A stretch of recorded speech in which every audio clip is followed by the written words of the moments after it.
Hey guys, so I decided to do my virtual tour on the Great Barrier Reef in Queensland, Australia.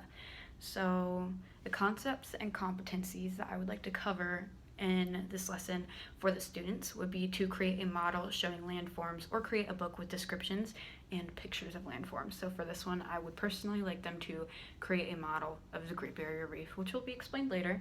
And then for the adult, for the teacher, provide photographs and descriptions depicting the landform and define natural physical characteristics and give examples. So for that one, it would most likely be giving examples of the texture of the Great Barrier Reef, all the different textures, the wildlife, like the aquatic wildlife, the fish, the snakes, the turtles, the whales, the dolphins, all the different wildlife that you'll find within. So we'll talk about that more as we go through. But for my lesson, I would first like to start with discussing what a reef is, because that is not something that we typically hear of around here in Harrisburg, PA, and what it contains, such as the aquatic wildlife that I was talking about, coral, sand,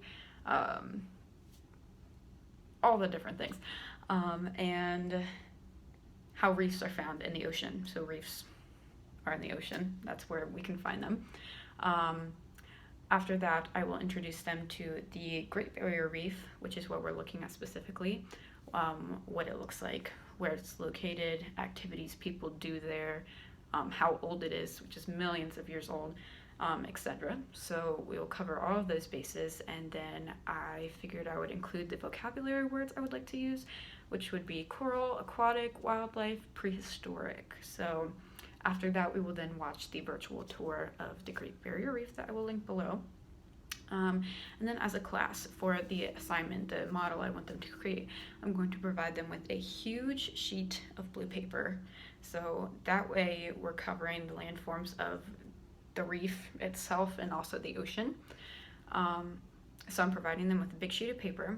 Each student will be able to add their own depictions, what they feel pops out, what's the most important part of the coral reef, of the Great Barrier Reef, after learning about it in class. So I will provide them with materials such as crayons, markers, colored pencils, whatever they need to color-wise. We could even use construction paper, cutting it up with scissors, using glue, whatnot. And then I'll provide them with other materials such as pipe cleaners, tissue paper, sandpaper, cotton balls, so they are able to capture different textures incorporated in the reef as well. So that is my plan for this lesson. Thank you.